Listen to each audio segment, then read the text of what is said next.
Sick Harrison Price for Wednesday, October 8th, 2025, a presentation of Bet365. We're coming to you from the Pacific Toyota Dealer Studio here at the historic Wall Center. Visit shoptoyota.ca or your local Pacific Toyota dealer today.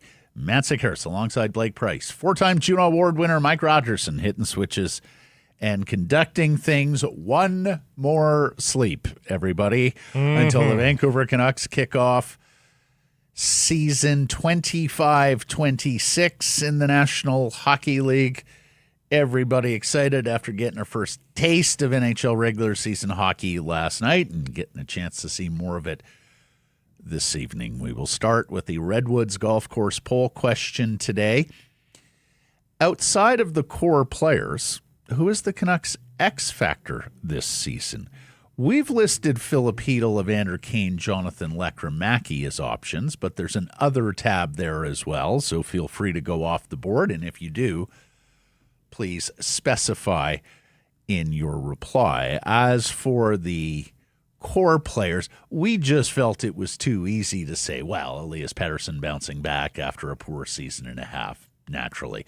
Thatcher Demko bouncing back after a season ravaged by injuries, naturally.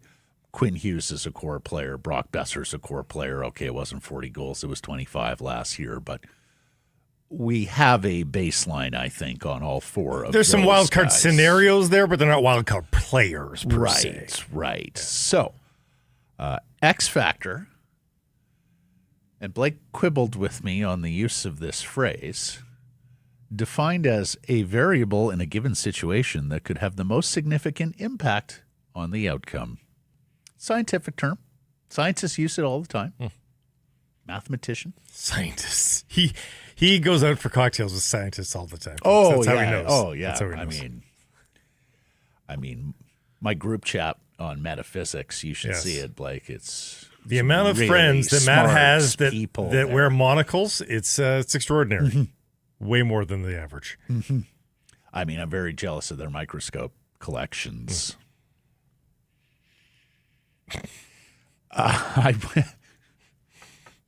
Look, I think you could make a case for all three of these guys and probably go even beyond. I voted for Filip Chytil. I voted for Filip Chytil because, for me, it is the biggest question mark for the Vancouver Canucks, that second-line center role. I think if he can do a reasonable job of holding down that spot, given how strong the Canucks look on defense and in goal, that should be good enough to keep them competitive. But if he busts out in that role, like if he is just not an NHL 2C, or if he gets hurt again, and of course there's a long concussion history here, I have real trouble seeing the Vancouver Canucks as a playoff team. Just to be different, I took the health of Chytil out of it. I approached this from a pure hockey side of things, because the health side is just too big a win for me in the poll question. If we're just talking hockey, because it's still, even if you take the health part out, assume if you told me, but in this equation, Chytil gets 70 games, it's still a question mark for Filip Chytil because of his skill level. He's never performed at a true second-line center rate. But if you can get 40 points out of Chytil, I think the Canucks can still have a fine season.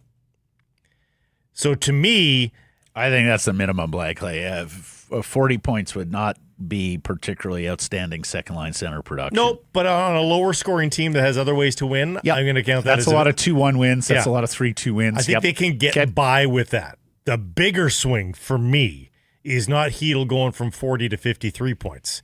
To me is Jonathan Lekramaki showing up and scoring 23. Oh, and there's an outstanding case that you can make for him because, look, the Canucks just look short on goals. Yeah. Paper it out. Even in an optimistic view with returning NHL veterans, the Canucks still sort of look short on goals for me. Yeah. So you need to find other goals. I think many will say, Rutherford and Alvin are going to add that second line center at some point during the season. Fair enough. We've talked about it for months now. But if it's not until January, they're not affecting the season the same they're way. They're only affecting half the season. Yeah, and then, of course, the other thing, folks, is, and we talked about this a lot in the summer when it became clear they were striking out on that second line center that Rutherford all but promised. There is such a dearth of quality centermen in the National Hockey League right now. There are so many teams that are looking to improve one of their top two, if not both, center positions, that the competition to land one of those players without an overpay is going to be fierce. Like, as it stands right now, I think if the Canucks are going to be one of the teams that lands the bona fide top two centermen in season, I think that's costing them at least a roster player, a good young roster player, and we're going to see the appetite of Rutherford and Alvin to pay that price. In fact, I did a little exercise this morning, Blake, and we'll talk a little bit about this with Cam Robinson, because, throughout the summer, you just run down the list of teams, Montreal, Winnipeg, Vancouver, on and on it goes, Nashville, on and on it goes for these teams that were hunting for top two centermen. I'm like, how in the hell are we so thin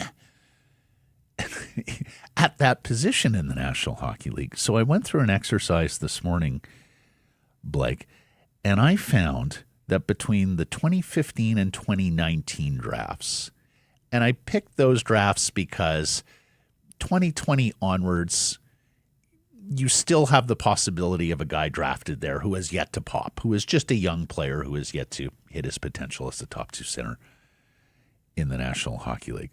So I went down the list of center icemen drafted in the first round between 2015 and 2019. And I came up with 23 centermen drafted in the first round who have thus far failed or have completely failed to become top two NHL centers. It's a big list. That's a lot of missing It's talent. like nearly 5 per draft. Yeah. And to be fair, some of these guys, I think scouts would have quibbled, you're not drafting that guy to be a top two center. He fits more as a 3C, or maybe he can't handle center ice in the National Hockey League and he's going to play on the wing. But something in the order of 3 to 5 first-round centermen in each draft through those 5 years, with 1 year being an exception, did not reach the level of being a minimum second-line NHL center, including 6 in the draft here in 2019. Kirby Dach, 3rd overall. Alex Turcotte, 5th overall. Our old friend from the BCHL, Alex Newhook, 16th overall. Peyton Krebs, 17th overall. And then Ryan Suzuki, 28th. John Beecher, 30th. None of those guys have turned in to an NHL top two center. Players. There was 8 centermen in 2016 in the first round who everybody thought would be good NHL players. Top two centers, not so much. So you add all that together, and you're looking at a scarcity of commodity in the National Hockey League that the Canucks have to fill at some point, or, circling back to Lekramaki, you get way more goals from unexpected places. And you wonder how long it's going to be till Lekramaki gets onto the first power play unit and affects some change there. We're going to get into what they practiced today in a second, but I think that's going to be rattling around. I hope Lekramaki can do enough of the other things so that he doesn't prove to be a liability 5-on-5, and maybe even add some 5-on-5 scoreability. He has not looked great 5-on-5 so far in his small bits of NHL career. So I hope that he can prove them wrong there. On the center front, by the way, Matt, one of the insiders, I forget if it was Frank or Elliott, I think it was Elliott, suggested that San Jose will pull the trigger pretty quickly on the season, that they're going to allow whatever good vibes they can juice to be juiced here in the early going. But the San Jose will be a candidate. Because they've acquired all that dead cap, they're going to be at the cap floor really easily. They don't have to wait around to fulfill that benefit. They've got cap space to burn to get to the floor. And again, this isn't the sexiest name, but would I take him as filler? Alexander Winberg. Yeah, he's a good passer. He's a good passer. He's a setup guy. You could shift Chytil to the wing there, where Chytil can become a shooter. And again, he's a UFA. And his totals are so modest that I don't think they could command a huge price for them. Like it's now been a decade since he was a prolific player. You say that, but if he's available early when nothing else is available early, you're going to have fear of loss. And his market is going to be driven by scarcity more so by resume. Winberg hasn't cracked 40 points in a season. I'm just making sure in a trade season. Yeah, I know he hasn't cracked 40 points in a season since 16-17. Yeah, when he was a 59-point player with 46 assists. Has never been above 17 goals, but is a good passer. Yeah. On the relative scale, I think he comes cheaper. What's 15 team, no trade. So what's his ticket? $5 million? 5, yeah. Okay. Something to keep in mind. Yeah, and we'll see. It takes till about U.S. Thanksgiving. We've seen mini flurries of trades in December in years past before the holiday roster freeze. So Zadorov season. Yeah, exactly. So I think you're going to have to get through minimum the first 2.5 months before that player is available to you on the trade market. And in the interim, it's let's go, kid. Braden Coots, we need you more than ever, or at least through these first 9 National Hockey League games. We had a marvelous afternoon yesterday out at the Redwoods golf course. Love the track, love the backdrops, love the holes. It's just a fantastic place to play golf, and it's an even better place to learn to play golf. Children ages 6 to 16, set your kids up for the sport of a lifetime. Private and semi-private junior lessons available at the Redwoods and flexible to your schedule. We've done some work with their pro Craig there. Can attest he's a fantastic teacher. They'll have some winter lessons available soon. They can do all this because they have the heated and covered range. We pulled in the golf course yesterday, Blake, with a cousin of mine who's visiting from Las Vegas. He looks like, this place is outstanding. Yep. Anyways, if you're looking for lessons, you want to get your kids involved in the game, redwoods-golf.com/instruction. Let's get to our top story, brought to you by Yellow Dog Brewing, Neighborhood Brewing, Foolish Winery. NHL season opens with 2 old Canucks going head-to-head at the world's most famous arena. It went well for one, not for the other. Not according to form either, as Arturs Silovs gets his first ever NHL shutout and not having to stop a single shot from the new captain of the Rangers and JT Miller, who had a night to forget. Right. How many guys have more opening night starts than career NHL shutouts? Arturs Silovs does, because, of course, this was his second consecutive year getting the assignment on opening night. He was the Canucks starter a year ago. Last night he stops 25 shots as the Penguins upset the Rangers 3-0 at MSG. This one went a whole lot better than last year, you may remember, when he surrenders 3 goals in the third period. The Canucks blow a 4-1 lead and lose 6-5 in overtime to the Calgary Flames. He would almost immediately lose that starting gig for the Vancouver Canucks as Kevin Lankinen played so well and came to the rescue early in the Canucks season. Silovs found himself as a seldom-used backup who couldn't be trusted outside of games against Chicago.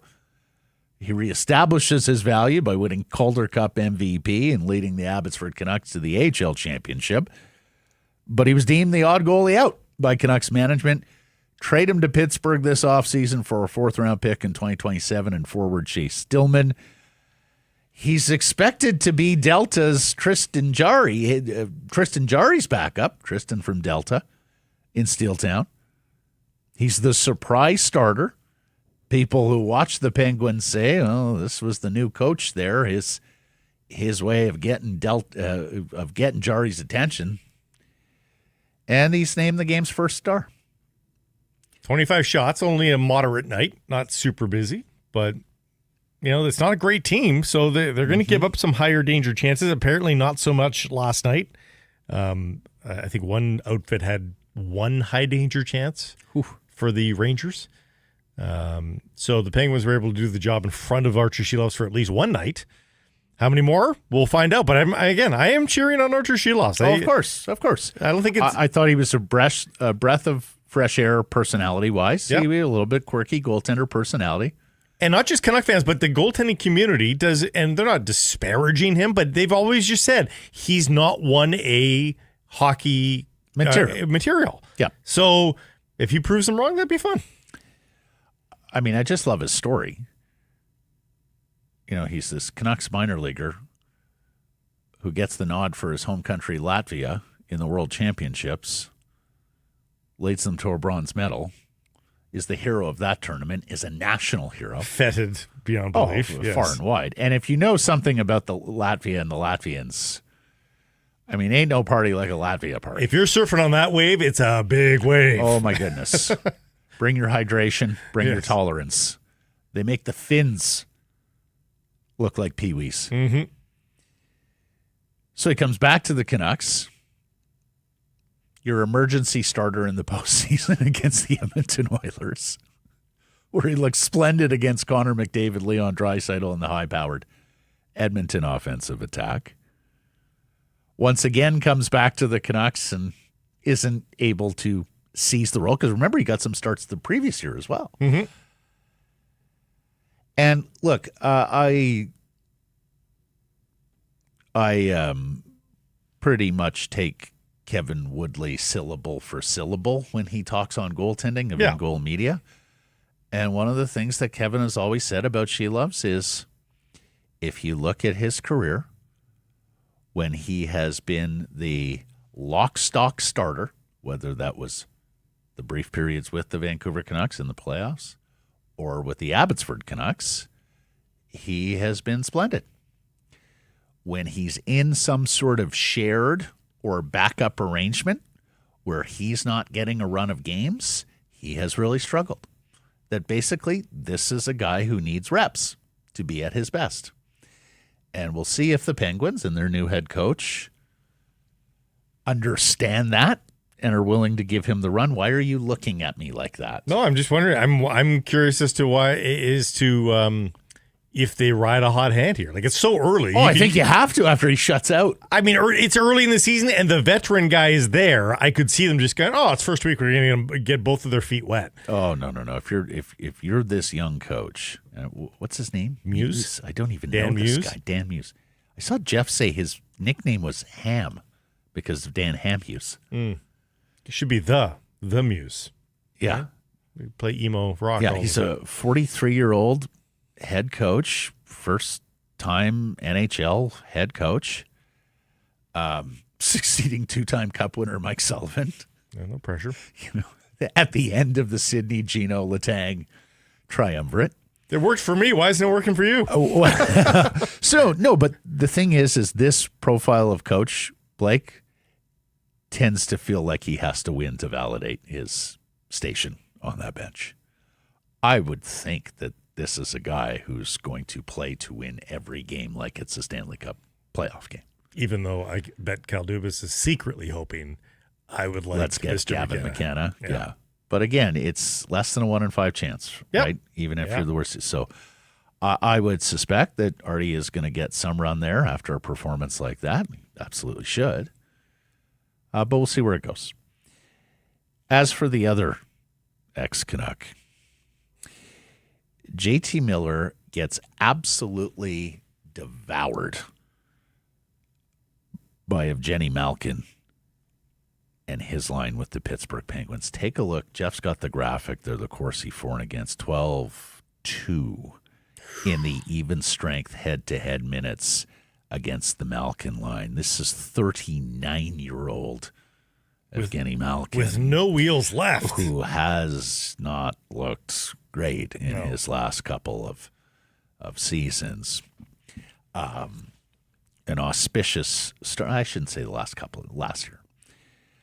An auspicious start for JT Miller in his first game as New York Rangers captain. If you missed that, the Blue Shirts thought, he's just going to want to run the room anyways. Let's cut to the chase and just give him the C. Before he undermines anyone wearing a C, let's just give him the C and let him run with it. Now, I could be wrong. Didn't he have a bad opening game with the Rangers when he first arrived there? Oh, they're talking a very young player. No. I mean, yes, last year when he went back. And then I think he bounced back immediately thereafter. So I wonder if he's... Or did he not score a couple of goals in his Rangers debut? Something like that. I'll check it out. Anyway, you check that out. So JT does not register a shot on goal. Last night he had just 2 attempts. He is charged with 2 giveaways, and he was 50% in the faceoff circle. So not necessarily, in fact, not at all, the game that the Rangers need out of JT Miller night to night to be a winning outfit. Yeah, it'll be interesting to see how he rolls with the early adversity, if there continues to be early adversity for him, and whether or not he can be the leader that they need him to be. Mm-hmm. Well, and the scorer they need him to be, Blake. Because I don't know about you, I look at that Rangers team, and I think this is a team that could quite disappoint this year if they don't get good play from some of their guys who are 30 plus. I mean, JT's 32, Zibanejad is 32, Panarin is 33, Trocheck is 32. Like, you're talking about guys on the wrong side of 30 who have to be your offensive drivers. And look, they're all early 30s, so they're young enough to keep on keeping on and being the players that we know they are or knew them to be. But, like, if those guys aren't scoring, like Lafreniere, okay, might he take a big step for? I guess it's possible. He certainly has the talent as a first overall. But I just don't see a ton of goals through the rest of that lineup if those 3 30-year-olds aren't clicking. So you're right. 2 goals in his debut with the Blue Shirts against Bruins, 2 points to assist in the second game. So he's got 4 points in his back pocket in 2 games. That's then right. goes 3 games without a point. I remember all the consternation with Canucks fans. Goes to 4 Nations face-off, goes 4 games without a point in the face-off. He was in a checking role there, though, Blake. 4 games. So that's 7 games in a row without a point, and then got back on his horse. So you never know. Ebbs and flows of a season. Mm-hmm. Want to talk about Yellow Dog? Indeed. Let's talk about the play deader, shall we? Because now this is the big one, huh? Now that the season has started, it's time for you to get on your horse and to bring your A game. So new to Yellow Dog is the Play Deader Double West Coast IPA.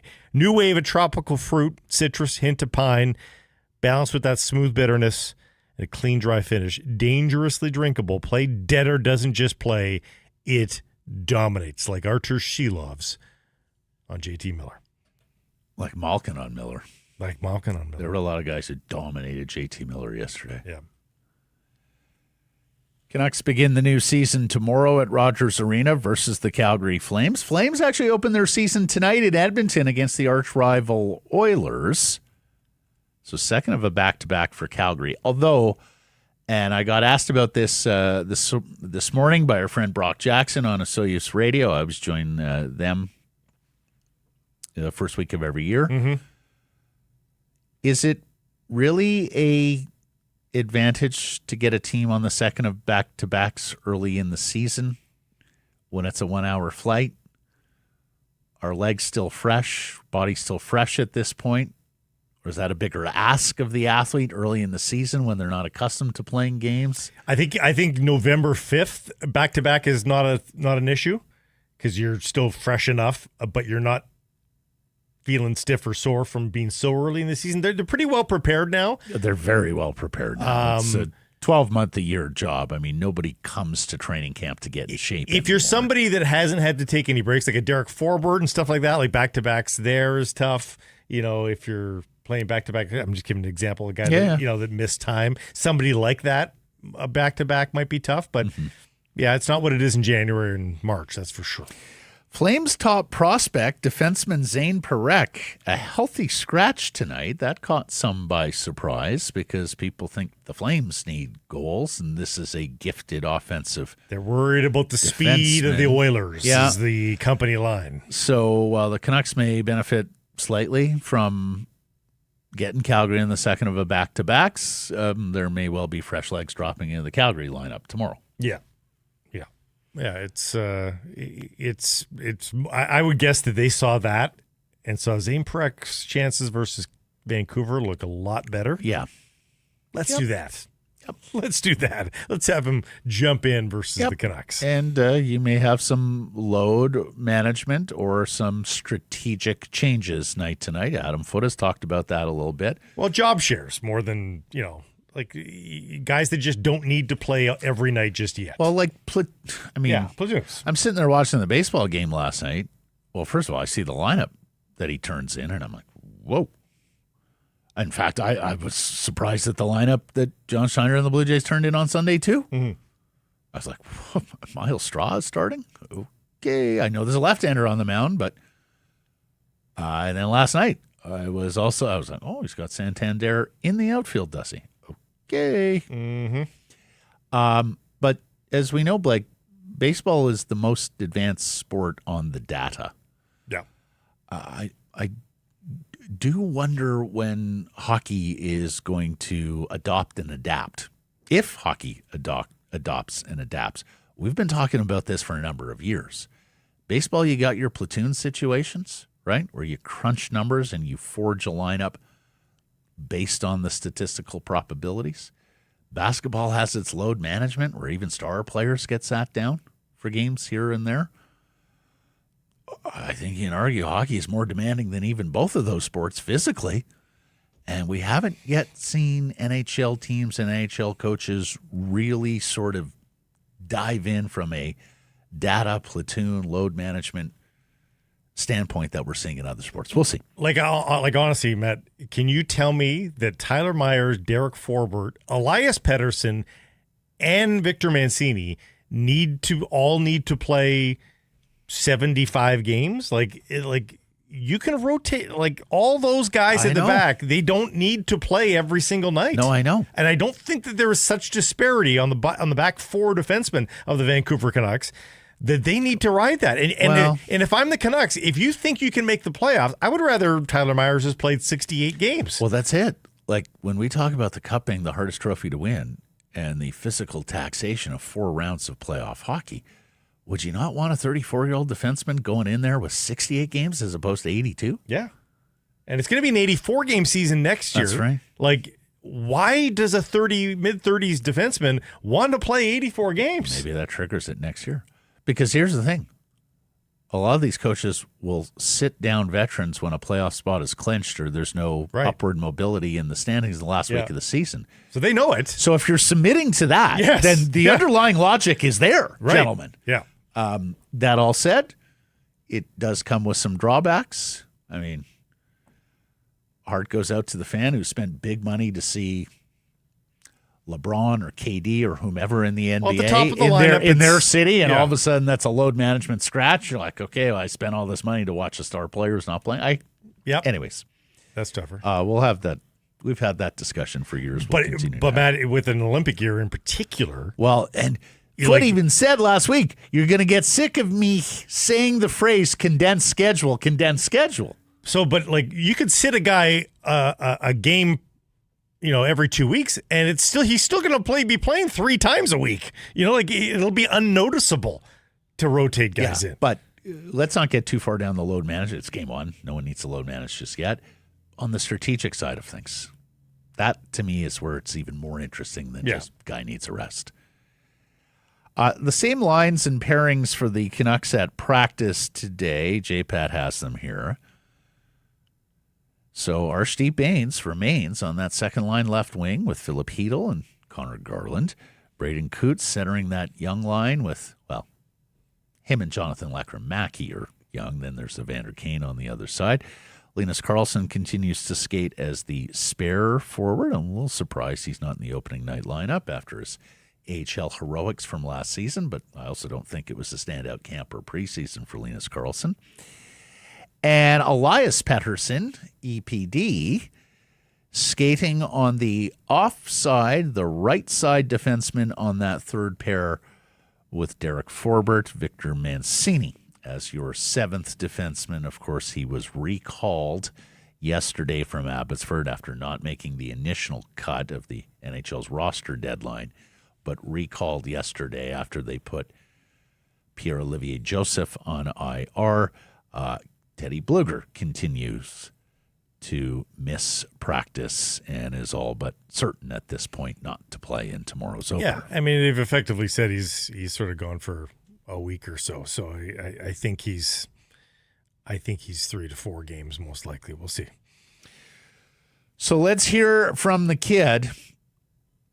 I was thinking on the drive in today. You remember Pettersson's first game where he scored that goal and the place is going nuts, and he has that little peek up at the scoreboard and he can't help but have a smile to himself. Just so like, good. Holy cow, Yeah. like, this is pretty amazing. Playing in a Canadian hockey hotbed, one of the best hockey markets in the world, having 18,000 plus cheering for me. Could you imagine if 18-year-old Braden Coots gets that moment tomorrow? Brock Besser as well. It was on the road, but it was in Minnesota. A little different on the road. But it was still in a special place for him. For him, yeah. for sure. I mean, anybody's first NHL game is a special But event. there's a track if record. you score at home, holy cow, like that is. But there's been this track record of these young kids having a great impact on opening night. So yeah, hopefully he gets that. And I thought, and this was mentioned when the Canucks drafted him in June. Heck, it was mentioned by all the scouts and all the prospect guys going into the draft that Braden Coots is a mature young man with a good head on his shoulders. Like, he's not your typical, he's got to mature emotionally, mentally, and all that. No, he's a Bo-like in comparison character. to his peers. Right. Very good comparison. We always called Bo an old soul. I don't know Coots well enough yet to know if he's that alike. No, he was fully old soul. Right now, what we can say is that the hockey mentality on and off the ice seems to be that, though. Like Bo was 43 years old when he was 18. Yeah. I follow Bo on Instagram and I see some of the things he posts, and I'm like, you know what? That could be the post of a 55-year-old dad. Yes. Yeah. And yet not stiff. He was a very easy guy to have a conversation with. He was great always enjoyed our conversations with Bo. Mm-hmm. But yeah, if you didn't know how old he was, you would have thought, God, he's a whole lot older. Here's the kid Coots on what he thinks NHL regular season hockey will be like. It's his first game. Probably just a bit more intensity. Like, I mean, every point is so crucial. You know, you never know what game can help you get into the playoffs if it's close or anything like that. But obviously a bit more. But I'm excited. I'm gonna be ramping up too. I think I can play even better. So I'm excited. That's a great comment. It's somewhat a stock answer, but it's also a detailed answer. And then I love the part at the end because it's without any kind of hint of confidence or conceit. But I'm ramping up too. But he doesn't just regurgitate it's 2 points. I want the 2 points. I'm ramping up too. Yeah, it's he knows. He's been like most players at that level have been in this situation where you miss out on something by 1 or 2 points at the end of the season, and you always take stock. Where were those 1 or 2 points? And so if he plays with that urgency, if you always have that in the back of your head of these 2 points matter. Yep. Then you can find that ramp up to the next level. The other thing that answer tells me is that he's heard the chatter. Oh, well. The kid has looked good in preseason games against lineups that aren't quite NHL worthy in some cases. Okay. I can ramp up too. He said a little bit. I'll correct him on that. It's a big ramp up. The intensity, the emotion, it's a big ramp up from what he's just experienced to what he's going to. I mean, just listen to how Evander Kane and Connor Garland even talked about preseason games. But even because it's a home opener too, like if it's game 3 of the season, it's a little bit more like the fans are going to blow the lid off that joint when they skate onto the ice. Mm-hmm. Like, I don't know if he's ready for that. Like, it's going to be pretty tremendous. Canucks did a lot of work on their power play today, and if you're just tuning into the season, of course, no JT Miller. No, he wasn't there for the final quarter last year, but the newcomer Evander Kane. And so you have a power play arrangement where you have the first unit, which includes Jake DeBrusk at the net front, Elias Pettersson in his usual spot on the right flank, Quinn Hughes at the back, quarterbacking, walking the line like nobody has walked the line. Like Johnny Cash walked the line. Maybe even better.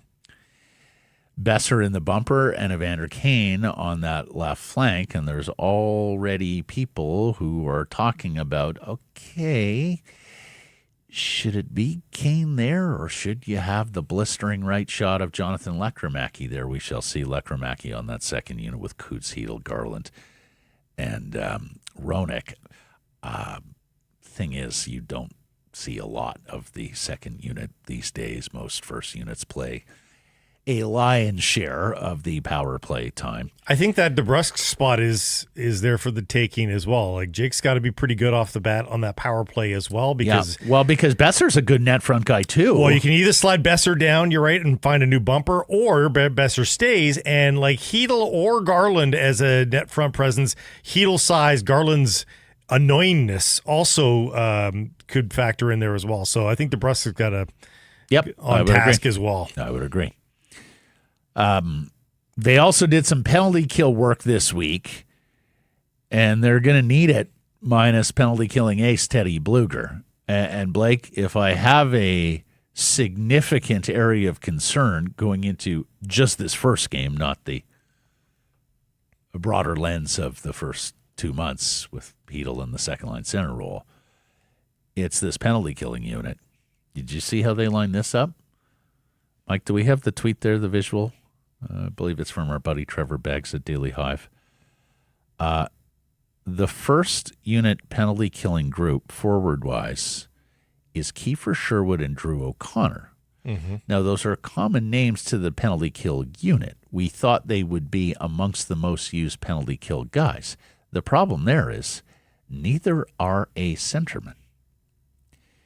So you have a winger taking the draw, which could well mean that you're not possessing the puck right off the hop. Marcus Pettersson and Tyler Myers, the first two defensemen on the PK unit, and that stands to reason. The second unit, Aatu Räty and Arturs Silovs. Now, we love Ratu's work in the faceoff dot. In fact, that is his outstanding trait thus far as a National Hockey Leaguer. But he's still pretty inexperienced in terms of killing penalties at the National Hockey League level, and so is Arturs Silovs. I mean, Foote talked about using Brock Besser in a penalty kill role, and we saw that through some of preseason. And, who knows? We'll see how deep they have to go with their penalty killing forward group tomorrow, Blake. But Elias Pettersson in a pinch too, I think. I think you're going to have to, just from the standpoint of having a guy to win faceoffs. Well, you also need a third unit out there often. So we'll see. Garland, of course, started killing penalties towards the end of last year too. So I think it almost has to be Elias Pettersson and either Garland or Besser. And quite frankly, I would not be surprised if Elias has to play more on the penalty kill while Bluger's out. Not terribly worried about the face-off thing. Wingers can learn how to take face-off. Face-offs is the easiest skill of the centerman to acquire. The vision, the skating, that's the biggest issue of converting a winger to a centerman. But depending on how they've worked on it, I think there's a chance that one of these two wingers can be a face-off guy. I suspect it's O'Connor going to take the left side draws as a left-hander, and Sherwood as the right side draws as the right-hander. But an area to keep your eye on tomorrow. Mm-hmm. Elias Pettersson and Derek Forbert, your second pair of penalty-killed defensemen. That stands to reason as well. You know, the Hughes and Roenick are going to play a whole lot 5-on-5, and, of course, on the power play. And big bodies, good reach. It works out. Occupying space. Mm-hmm. Yes. Don't worry, we're on the forefront. Don't worry. We give you credit for that enough. I don't think we need to. Okay. I was just pausing beat there. That drum again. I was just pausing there lest you wanted to. Insert back pat. We should get an animation. 10, 12 years ago, Wingspan, Mike, baby. can you work on an They animated back pat? They laughed at me. Mm-hmm. Now it's just a matter of course. It's true. The Vancouver Canucks are the 5th youngest and 6th least experienced team in the National Hockey League. Experience, of course, going by NHL games. And, of course, having an 18-year-old like Braden Coots really brings the average age down, much like having a 40-year-old brings the age up. But it's only one of 23. It is only so much that number can do. But I'll still say this, like, if they have any modicum of success here, if they are a 92 to 98 point or 92 to 100 point, Matt, as a team that is that young, as a team that is that inexperienced, that's actually a really good sign for this organization going forward. Yep.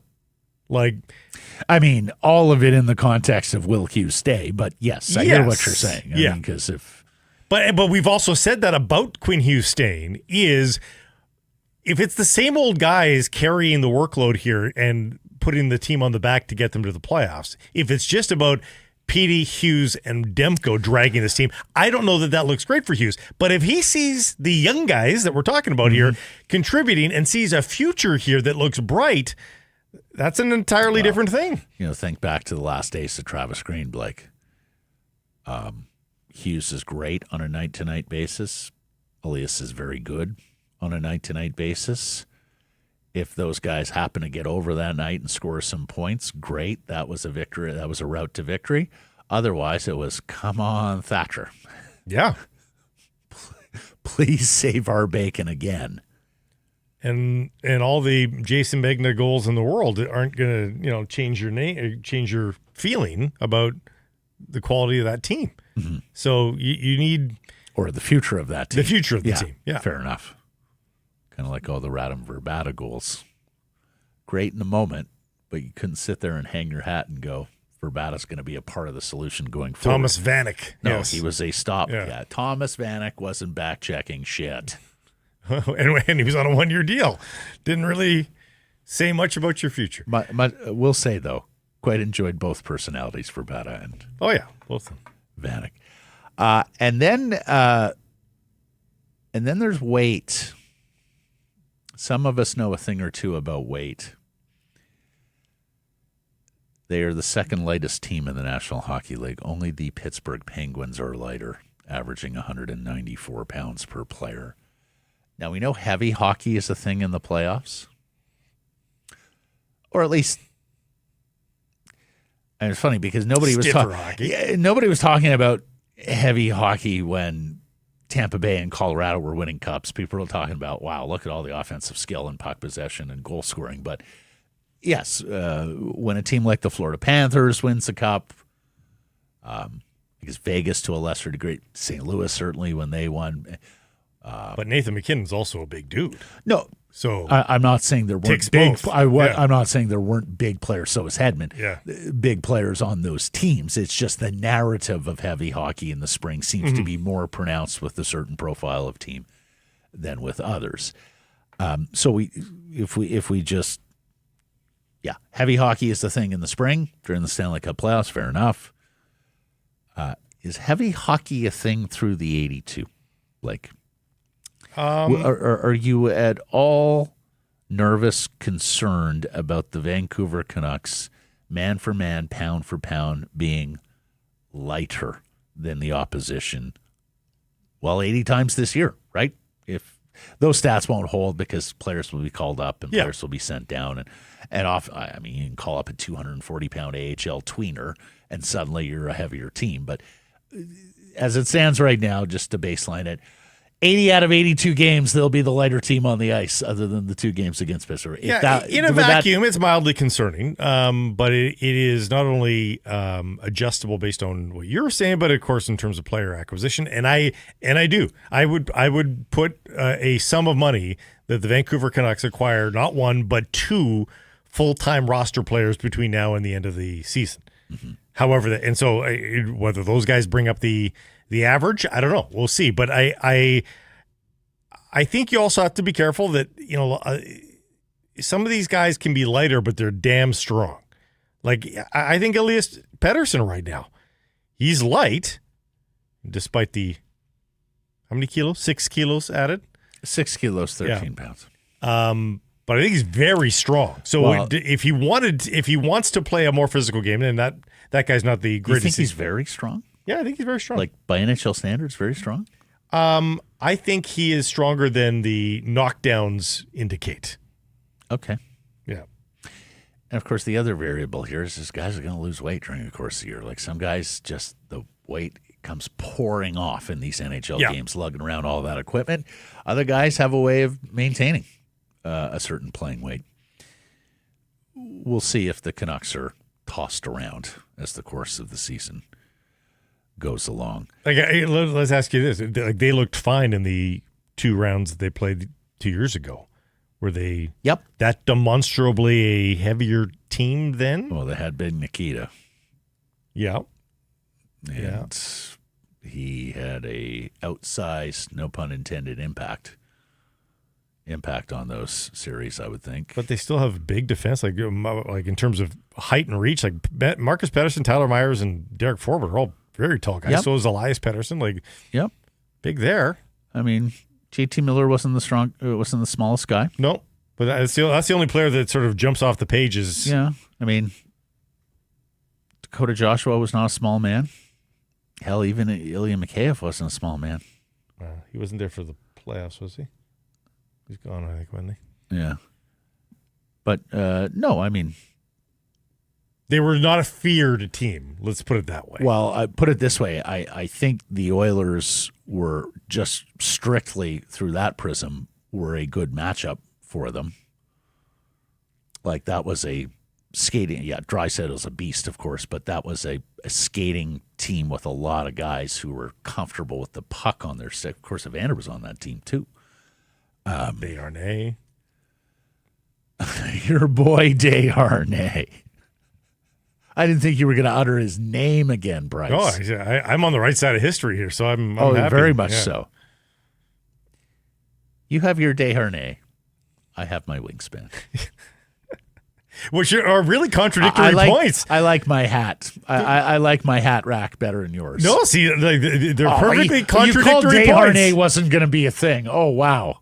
Well, but brilliance and insight, But Blake. Matt, he is You were weeks ahead of the curve. He is the counter to your point in that just because you have reach does not make you valuable. That is fair.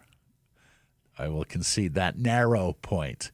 Let's hear from the cap. See, this is the show. If you're new to all of this, well, back in radio, this would be 20 more minutes on this. We would have gone deeper on this. Well, but we had breaks in radio. That's true. Timeouts. So it couldn't have been 20-plus minutes. Although sometimes we just blew through those. We're going to see our old program director, Rob Gray, tonight. And he used to say, Matt, we design a clock for a reason, right? I sometimes listen to, especially newer sports talk radio hosts, and I can just feel the nervousness and the tension about having to get out at 11:52. Yeah.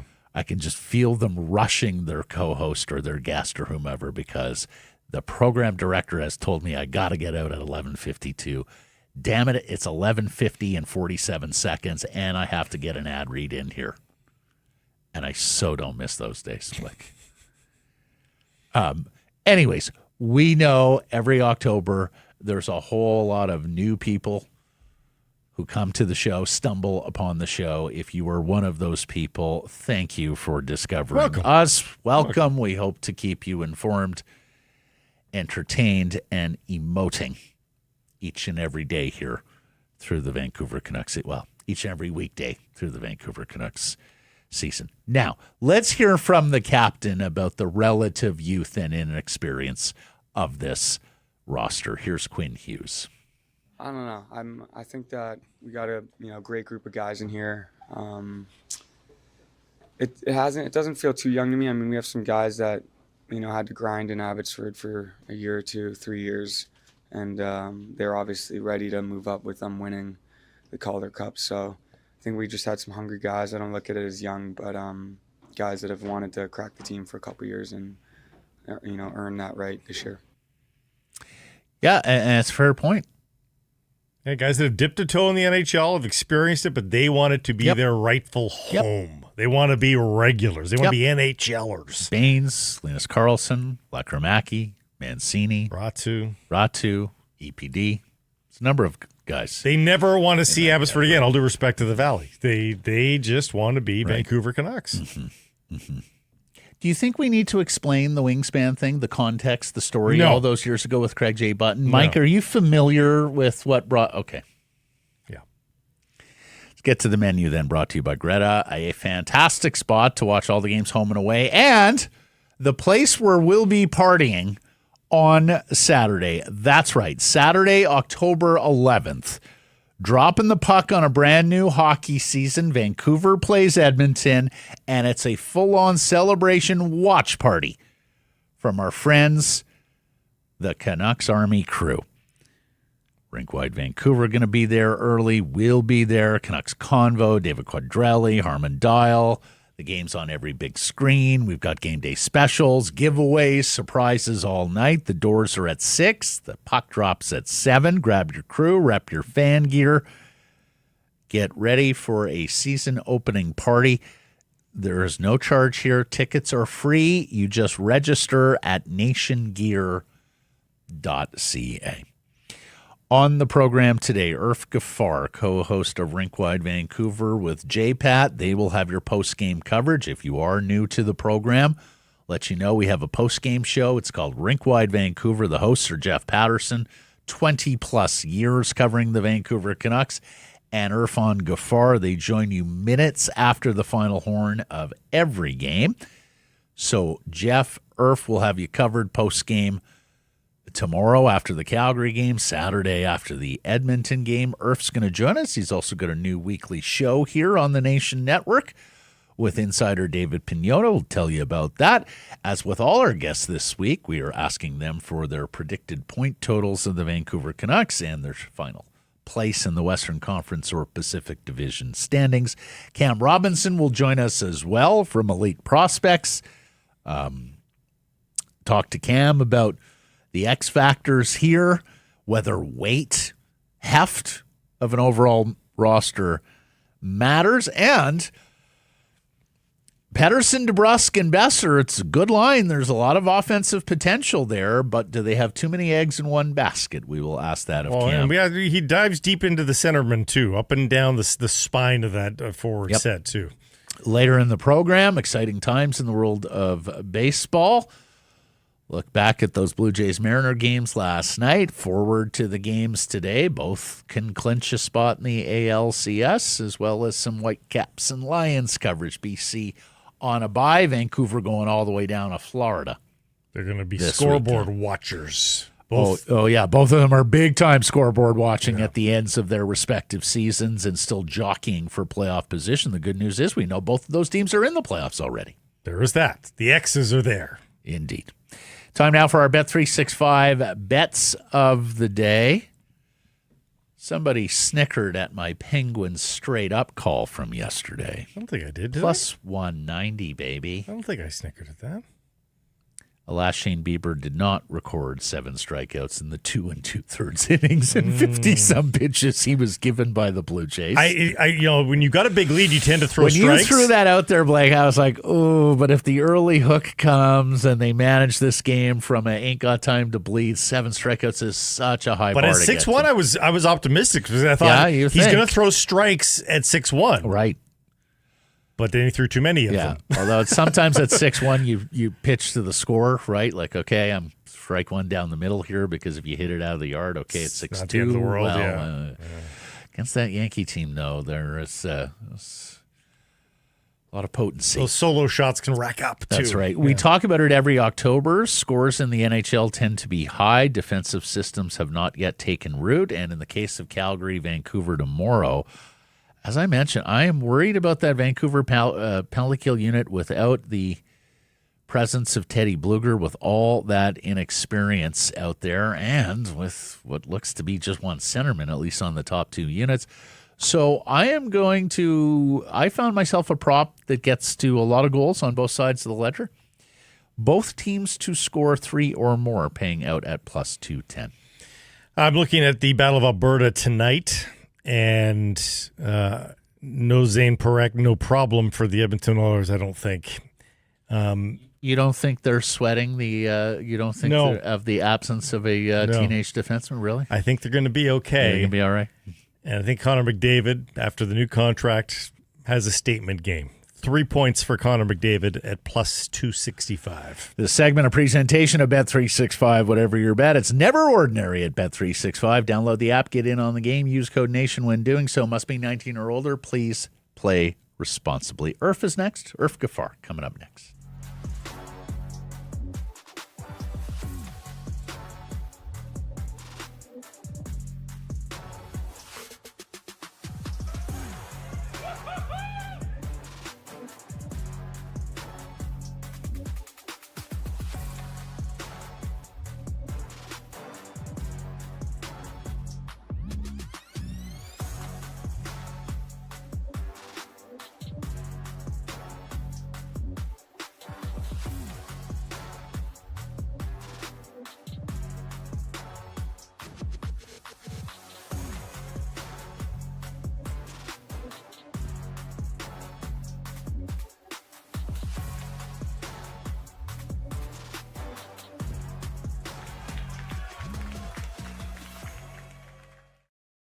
Carson Price from the Historic Wall Center. And the segment brought to you by our fine friends, fast friends at Uber Eats. And I mean fast friends.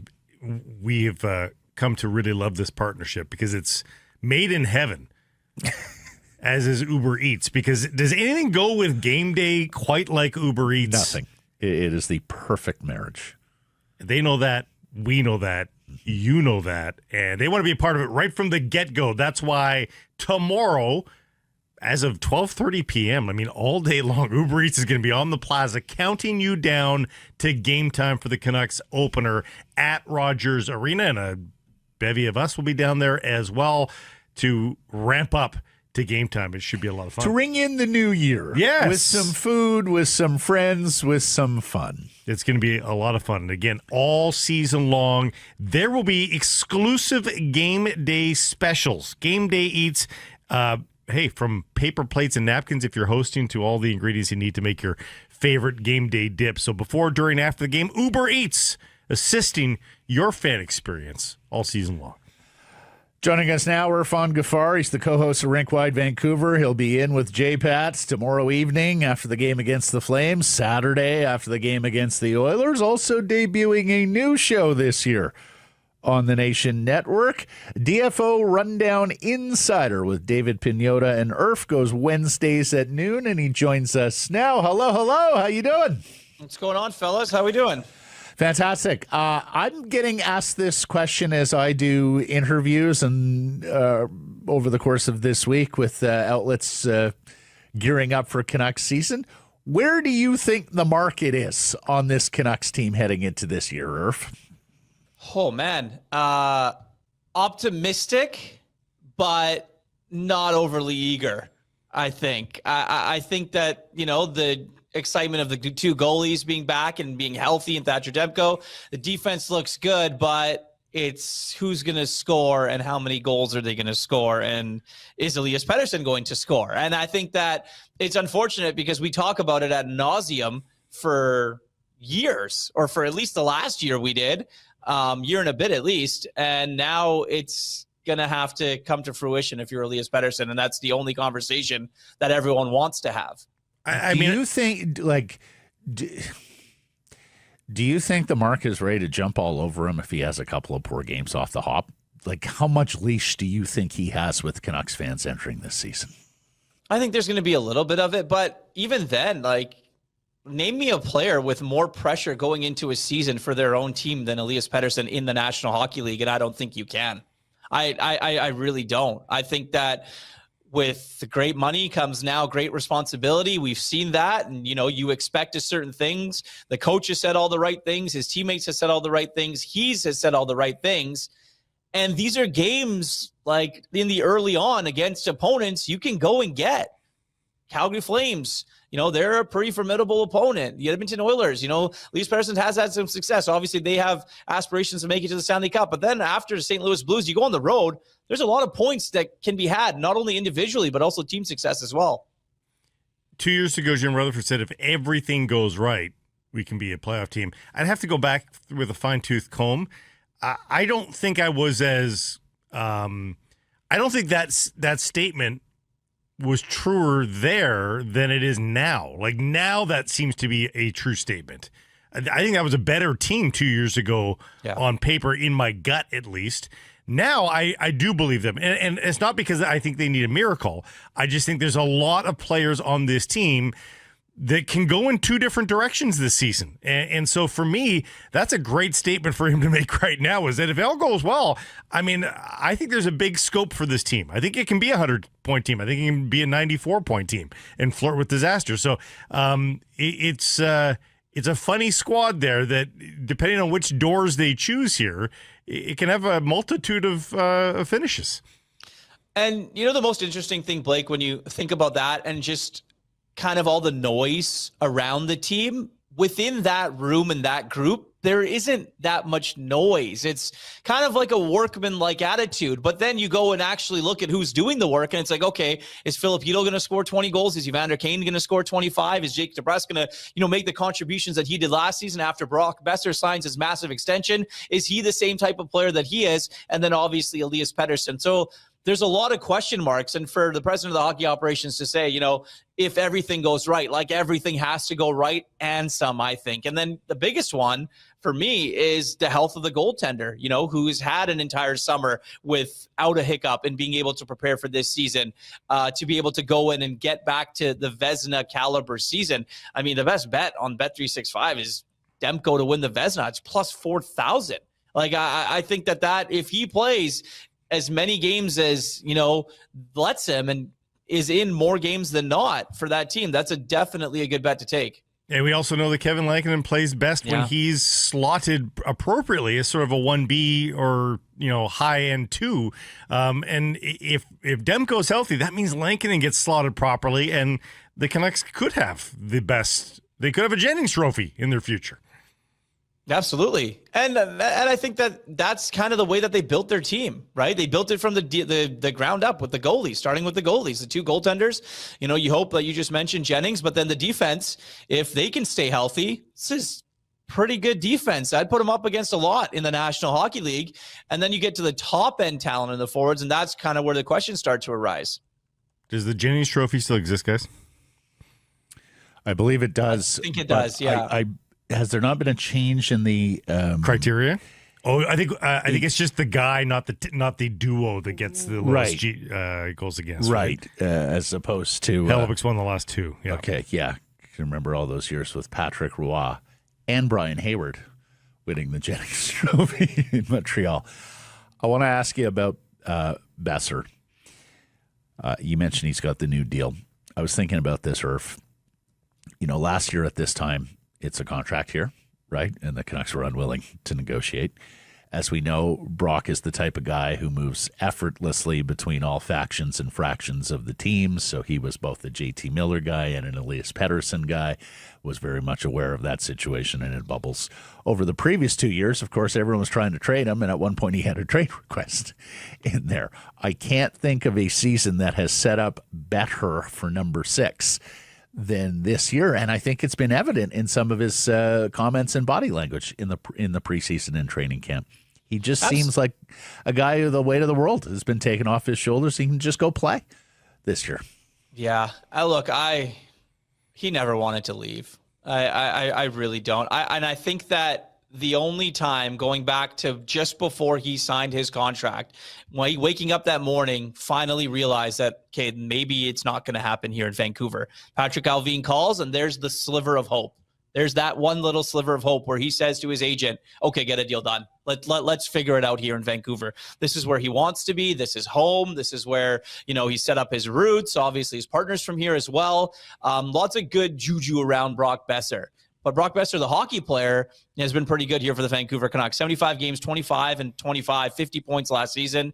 And he had 40 in 81 the year before. So they're going to need him to score goals. And they're going to need him to score goals at even strength as much as on the power play. We saw how many times Brock Boeser can eat on the power play, but Brock Boeser is going to need to be a regular season player this year for this team if they want to be successful. Yeah, and more than 25. I think he's got to be north of 30. You tell me, or if we had a good discussion about this on yesterday's show, sizing up that line with Pettersson and DeBrusk, because the one thing about loading up all your best offensive players on one line is you're going to get some difficult matchups.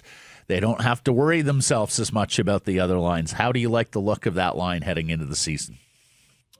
I think it's the smartest way to go to start. You give Elias Pettersson the best chance to play with the best players on the team. And Brock Boeser and Jake DeBrusk have proven the last couple of seasons that they've been the best players on the team. So they get to ride shotgun with their guy that they're trying to get to be that 100-point guy. So why not? And if you're Adam Foote, that's probably what you're hoping for as well. They can get that chemistry. They've been together since the beginning of training camp. And hey, if it doesn't work, okay, you've got Evander Kane, you've got a Jonathan Lekkerimäki, you've got a Niels Höglander who eventually down the road that can play up there in that top spot. But in the short term, it's got to work. And I think it will. I think that DeBrusk and Pettersson have had a lot of chemistry. And obviously the relationship that Pettersson and Boeser have, those two can definitely find it and make it work quick. How confident are you that the Vancouver Canucks acquire a centerman at some point this season that has a 50-point-year minimum on his resume, like that caliber of a second-line center? Do you think it is a done deal? They will muscle that through however expensive it gets throughout the course of the season, or does it depend on Chytil? Does it depend on a number of factors? It's tough. Teams aren't wanting to make moves right now. And, a 50-point center in the NHL they don't just grow them on trees. You're going to have the assets to go and make that move. And for the Canucks, what assets do you have that you think you can get that done? Are you willing to part ways with the Tom Willander? Are you willing to part ways with the Elias Pettersson, the defenseman? Are you willing to part ways with guys like Jonathan Lekkerimäki?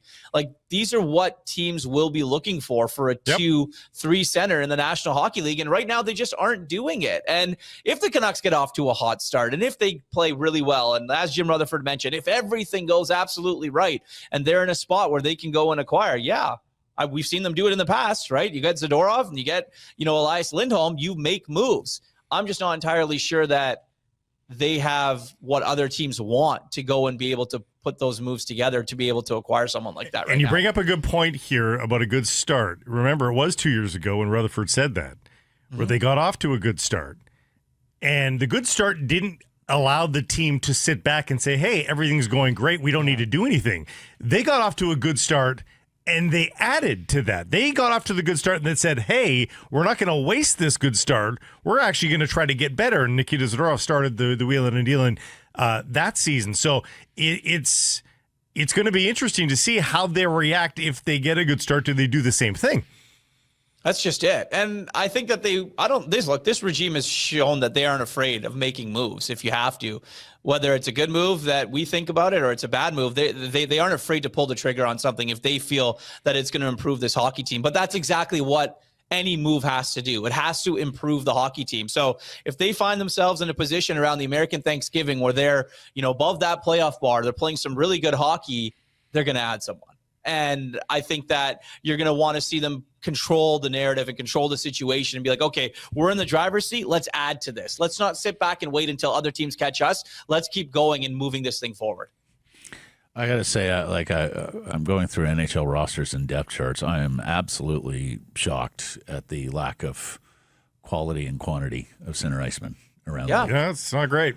No, it's true. Like I even find myself going through old drafts and first rounds and looking at the center busts and going like, okay, if all these guys had made it, or a percentage of these guys had made it, with the whole league being dire straits at center ice. Well, guys, think about how available Marco Rossi was. And I think he was fairly available. Mm-hmm. He's the first line center right now on the Minnesota Wild. Like all preseason, I just saw their practice lines for today. Like Marco Rossi is the top line center for the Minnesota Wild. 18-year-old Brady Martin is the top line centerman for the Nashville Predators. Yeah. Irf. Like at this time last year, he was like, oh, maybe he's a first rounder. Maybe he gets up to the middle of the first round. He winds up going 5th overall. And he's thrown in the lineup as a first line center. So, boy, the pickings are slim, and the needy, and there's a lot of needy mouths on that one across the league. I mean, Braden Coots, credit to him, 18 years old, is now a centerman in the National Hockey League here in Vancouver, and credit to him for making the team. But it just goes to show you that, you need a guy to go in and make an impact, and no matter how old they are, because the depth of that position just around the league, it's hard to come by. Right. Let's ask you our Redwoods golf course poll question. Irf asking today, who outside of the core players, because it's easy to vote Demko Health or Pettersson bounce back, but outside of the core players, who is the Canucks X-factor this season? We've listed Chytil, Kane, and Lekkerimäki as the options, but feel free to go off the board. Give me a guy who, if he steps up and performs, can have an outsized impact on this team. I think it's got to be Vander Kane. I do. I think that, he's a guy that's proven that he can produce at the NHL level at a very high level, has everywhere he's went. And for a guy to come and, play here at home in front of family and friends night in and night out, he's shown that he's not afraid of the media or anything like that, or can answer the questions and can handle himself well. He's a veteran, and he's going to be motivated. And I think that that's what you want out of a guy like Evander Kane. I'm expecting 20, 25 minimum for him this season. Look, he's getting every opportunity. He's playing in the top 6. He's going to play on the first power play unit. I'm not entirely sure how long that's going to last, or if Drake DeBrusk is going to be a guy that comes out because I'm going to bang my fist on the table every night until Jonathan Lekkerimäki gets that chance on that top power play unit. But for me, it's got to be Evander Kane, and I think he will do it. I really do believe that, he's got enough in the tank there where he can have a really good season for this hockey team. Did you take in the festivities at Madison Square? Did you see the unrest as Arturs Silovs posted that shutout? I did. I did see that. I did see that. Yeah, it was an arty party there in MSG, and good for him. I think the best part about it was after the game, Arturs Silovs has done so many good things. As a Calder Cup MVP, ends up getting the Abbotsford Canucks all the way there. But him getting the puck from Sidney Crosby after his first career regular season shutout in that shot was pretty cool for me, just to see him to be able to do that. And I don't even think he expected Crosby to give him the puck. He kind of just fist bumped him, and Crosby's like, "No, dude, here, take the puck." And he's like, "Oh," puts it in his glove, skates off. And he didn't even need to stop JT Miller, who got no shots on Arturs Silovs. Yeah, I mean, I think the Rangers are going to be okay. It's very early on in the season, but yeah, that was one that was a little bit shocking to me. JT wasn't able to get off on the right foot like he usually does.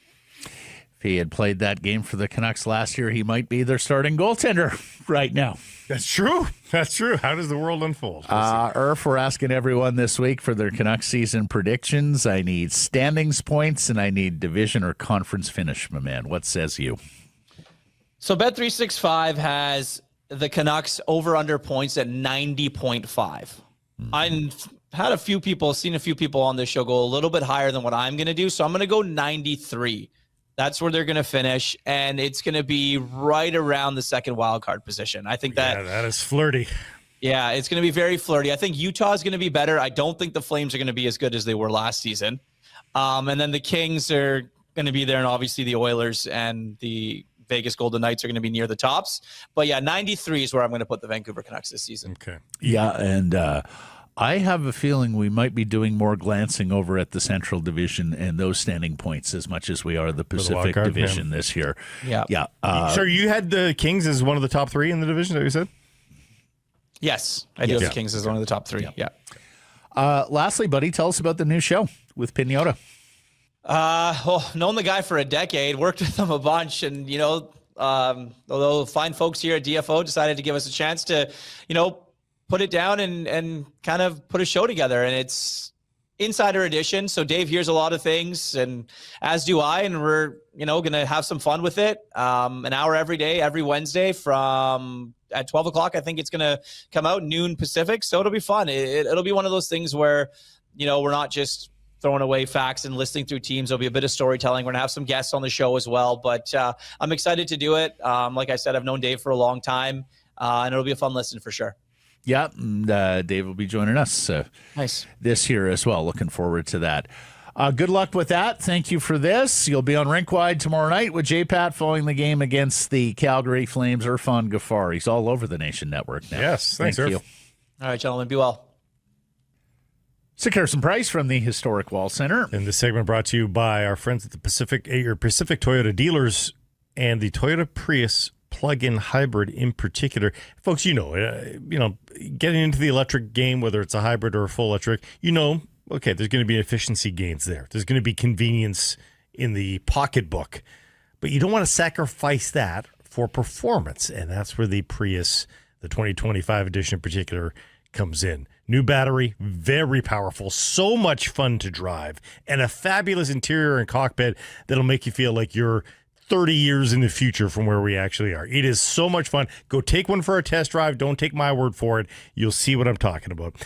You can lease a 2025 Prius plug-in hybrid from $99 weekly at 3.49% APR for 60 months with $3,800 down, and it includes a $3,000 discount. Visit shoptoyota.ca or your local Pacific Toyota dealer. As we welcome in Cam Robinson, who has a new title at Elite Prospects, Blake. We're talking to the Senior Director, Hockey Media and Relations and Senior Crossover Scout. Assistant 2 or? Congratulations.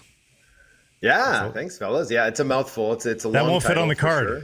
Thank God we don't do business cards anymore. No. Yeah, that's right. But no, happy to get another extension there with EP, and off to Sweden in a couple days to go meet up with some people at headquarters and skate with some SHL kids, doing some fun 3-on-3 stuff. So it's bright times ahead. Sweet. So how does that change your responsibilities, if at all?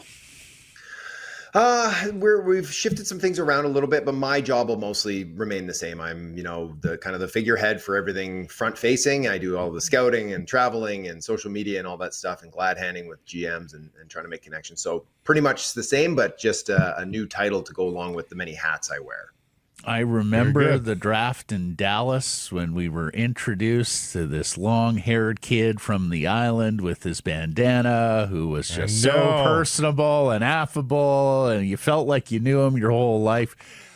You have forged a tremendous career, my friend. Very well done. Congratulations.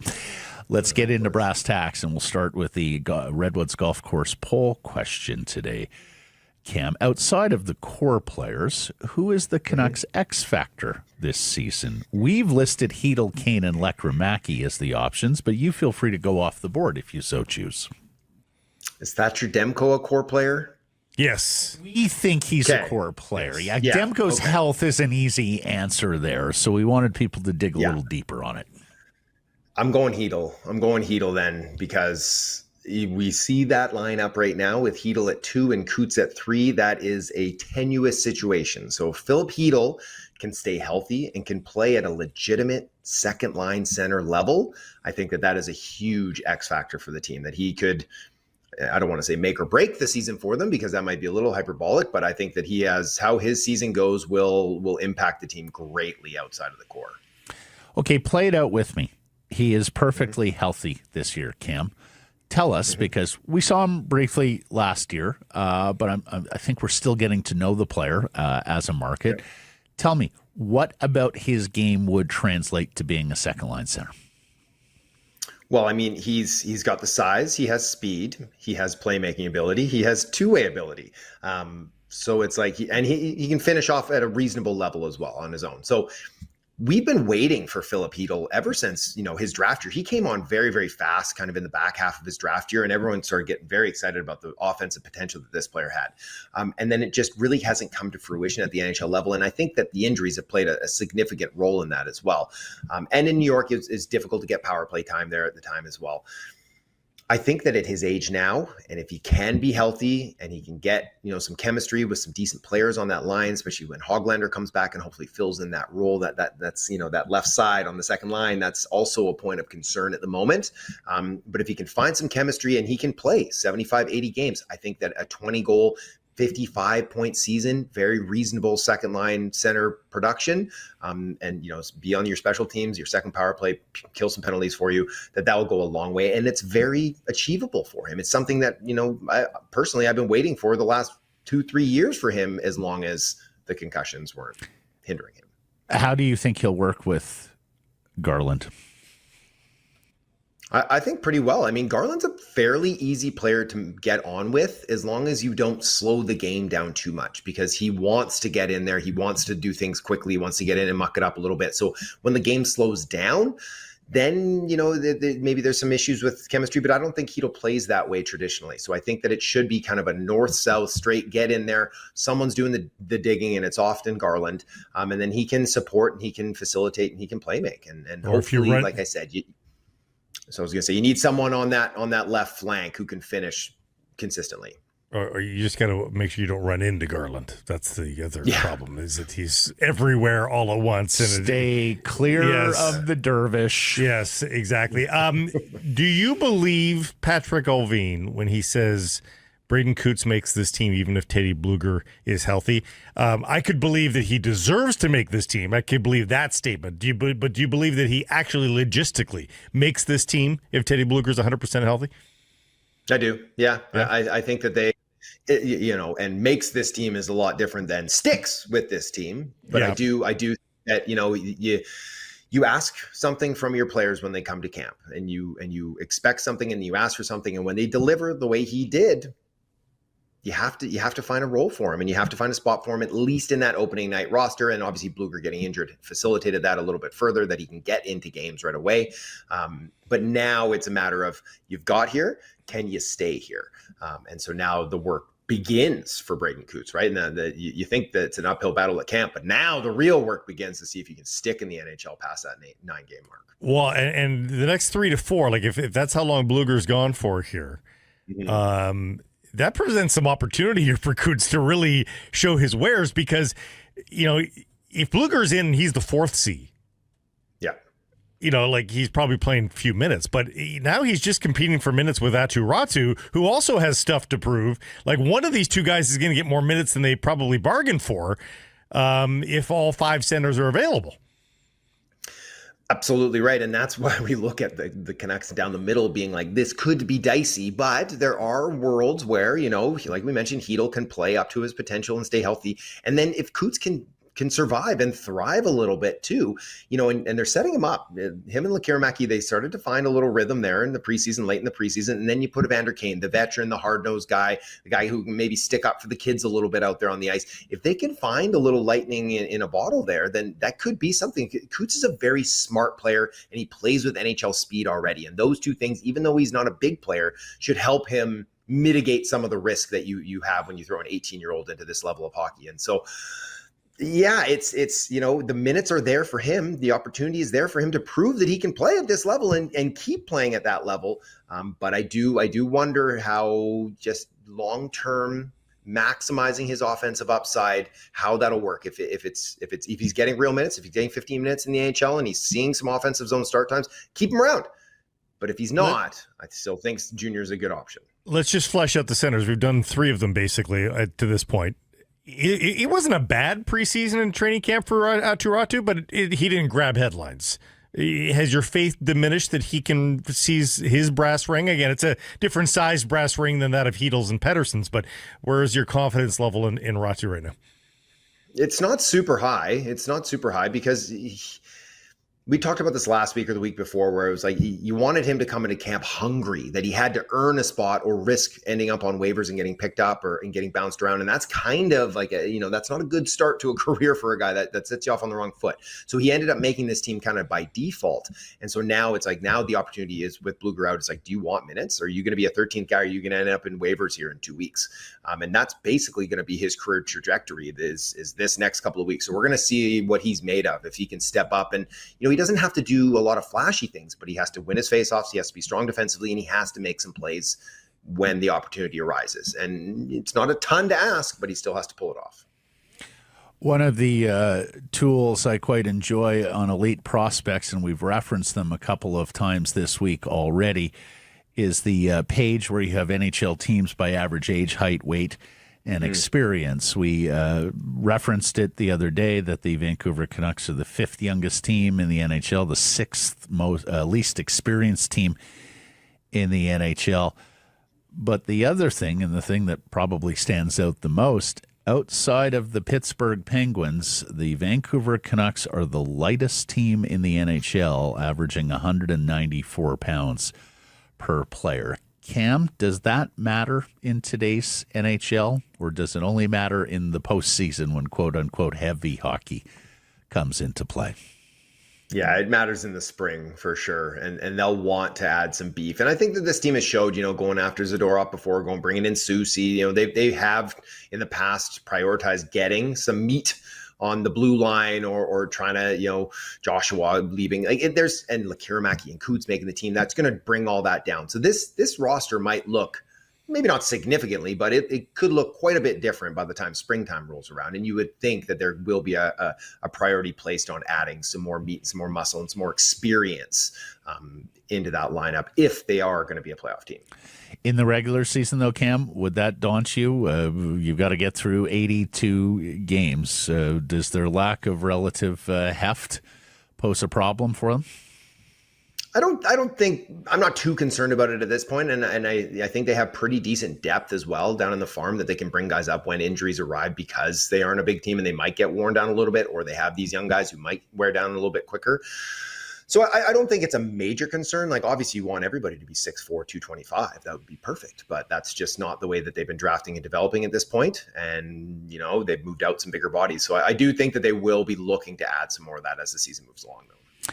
EPD has practiced on the right side, Cam, as a lefty. We know that Rick Tocchet and Adam Foote were very hesitant to do that for much of their tenure together here until late last year when we saw some more experimentation. What do you think if Elias Pettersson winds up playing his offside, the right side on that third pair more often than not?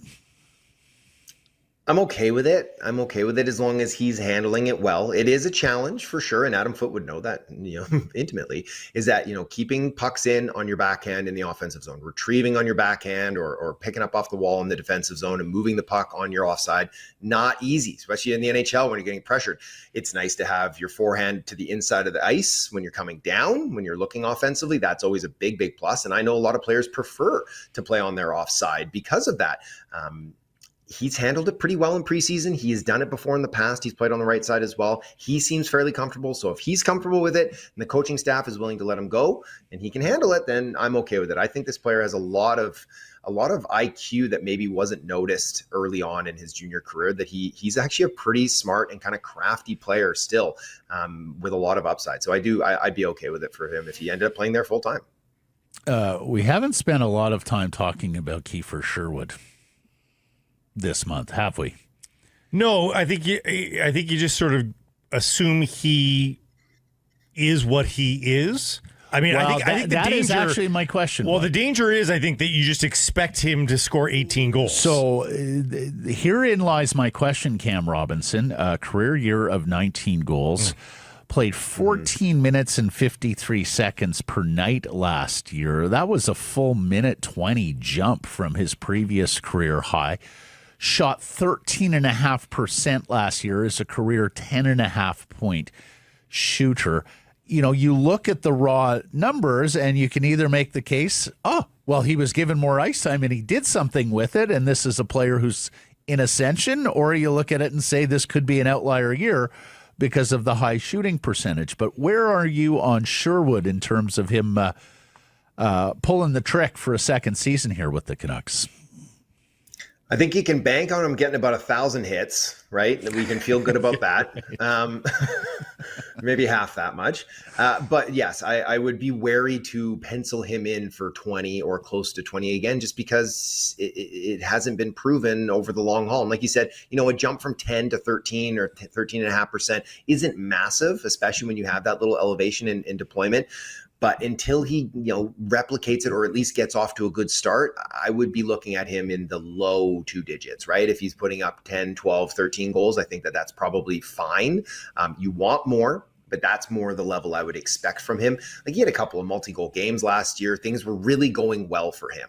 And it's difficult to project that from a player who just hasn't done it year over year. But if he does it again, if he even goes up and puts up 15 this year, then you could be like, all right, this is a 15 to 20 goal player, and that's what we need from him.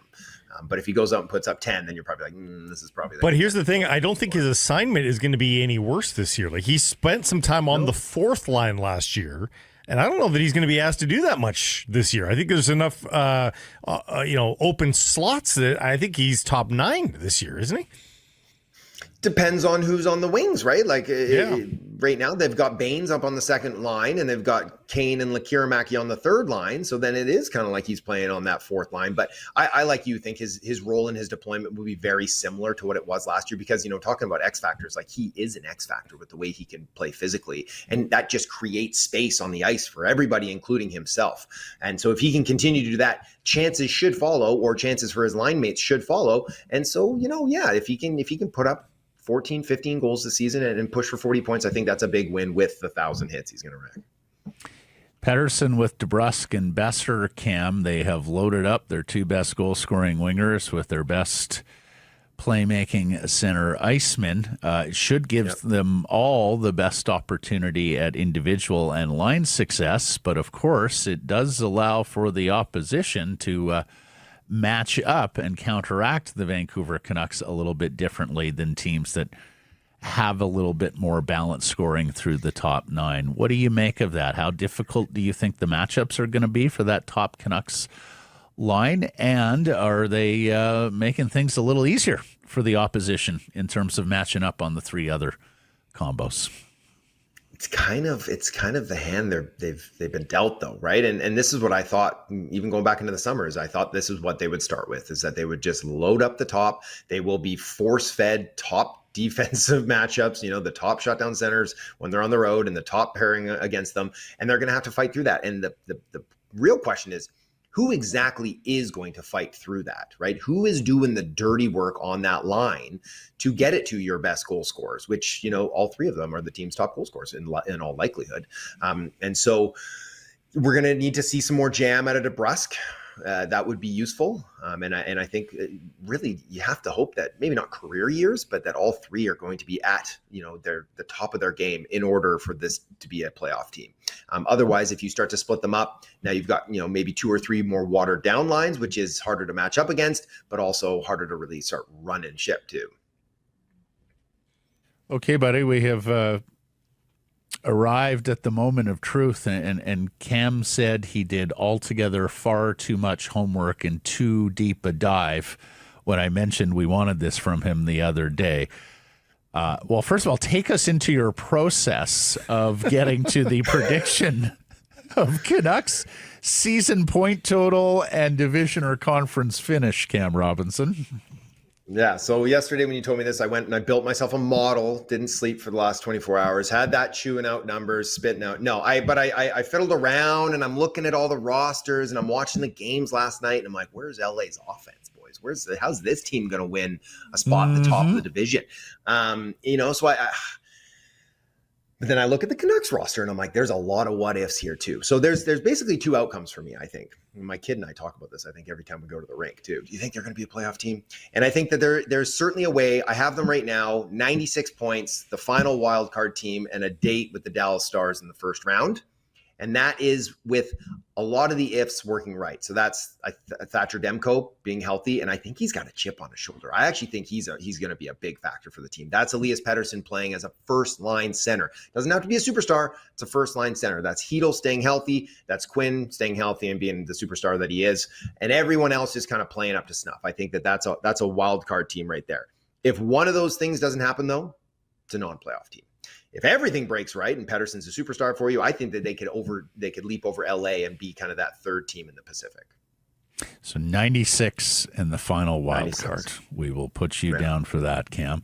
Thank you for this, my friend. Typically Tuesdays with Cam. We had a scheduling matter this week, so we'll talk to you next Tuesday. Sounds good. Thanks, boys. Sekeres & Price from the historic Wall Center built by Arbor Lee. We have new partners, new collaborators here on Sekeres & Price. But let me assure you, I have an extraordinarily long association Relationship with Pizza. Yes. If I had $1 for every time came back from the bar and ordered up pizza, or got together with buddies for the big game and just boxes, a stack of pizza, I would be a very rich man. Now you can have a lot of friends and still do that same ritual. In fact, I think I've made the pizza people rich men. Oh, have over you? the years. Yes. Well, right now at Pizza, they don't just have extra large pizzas. They've got double XL pizzas. Oh, and you can get a double XL 3-topping pizza for just $19.99. That's like inflation proof.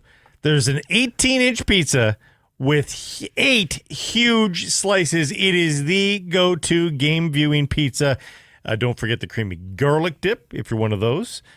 Only a Pizza, actually Canadian. Single-handedly the best Hawaiian pizza as well. I'm starving now, just reading that. Oh. So pleased to have Pizza aboard. Blue Jays, not pleased with them. Blow a 6-1 lead, fall 9-6 to the Yankees in Game 3 of the ALDS. Mariners wait out the rain and beat Detroit in Game 4 of their AL. In Game 3 of their ALDS. So both are a game away. That's all you have to focus on. That's exactly. That's both can clinch today. Yeah. American TV will hate it. Pacific Northwest Outpost versus Canadian Market. But, of course, we here in British Columbia will love it. White Rock, ground zero for the rivalry. Jays Choose versus your fighter, White Rock. Mariners. So Surrey included. Yeah. Jays get another home run from Vladdy. They get 4 hits from Ernie Clement, but a strange starting lineup and some in-game decisions. A couple of fielding errors, uncharacteristic for what has been a terrific defensive team. Several other defensive miscues that don't officially go down as errors. Matt, I think I'm officially done with Anthony Santander. Yeah, I can understand that. All of that allows New York to come back. Then there was Aaron Judge and his home run. Turning on a 100-mile-per-hour fastball from Louis Varland and peppering it off the foul pole in left field, a 3-run home run that tied the game. How about this, Blake? It was the first time in the StatCast era, that's the tracking, the data, the visuals of where pitches go and how fast and what's the exit velocity off the bat and how far they go, yada, yada, yada. That's the physics. Mm-hmm. First time in the StatCast era, regular or postseason, that a hitter had homered on a 99-mile-per-hour or faster pitch that was 1.2 feet inside from the center of the strike zone. For those of you on visual mediums, you can see where that pitch is heading at 100 miles per hour, and somehow Aaron Judge has the timing and strength to turn on that pitch, keep it fair, and hit it, well, to the moon off that foul pole. I think I also read... You could say it is the most unlikely home run in Major League Baseball history. I think it is actually the fastest. I think I saw somebody say, I think it was the ESPN statistician. I think it was the fastest pitch that Aaron Judge has ever hit for a home run as well. Stands to reason. 3.5 hours of rain preceded first pitch in Detroit, but when the game started, Seattle was ready. They scored the first 4 runs, later getting a home run from big dumper Cal Raleigh. The ball got caught by a fan in the first row of right center field wearing a Dump 61 Here t-shirt. Like, what are the odds on that? It's bizarre. And then good on the fan. He removed said shirt and he had a dump 62 here t-shirt on underneath. That is too much. And homeboy got a meet and greet with Cal Raleigh after the game. He got a ball. He's got the bat. Look at that. That's very kind of cool. looks like Cal Raleigh a little too. I mean, they're is he teammates related? anyway. Yeah. Do the Raleighs have kin in Michigan? It's a bullpen game for the Jays today. Varland starting, Eric Lauer to pitch in bulk. That's pretty sad for a team that had a bye and a fan base who spent much of August, September talking about which one of these 6 starting pitchers would lose out on a playoff rotation spot. And that doesn't even include the rookie Trey Savage, who wound up getting a postseason rotation spot. Yankees counter with Cam Schlittler. And then there's this. The Jays pulled starting pitcher Shane Bieber after just 2 2/3 innings and 54 pitches Tuesday. They used 7 pitchers, including the regular opener Varland, so he's going back-to-back here. Every bullpen arm save Jeff Hoffman, Sir Anthony Dominguez, Eric Lauer, and Justin Brule pitched. So a bullpen game today brings even greater consternation, including with ex-Blue Jay greats like Vernon Wells. See Vernon tweeting last night? You don't take Shane out with 53 pitches with Game 4 being a bullpen game.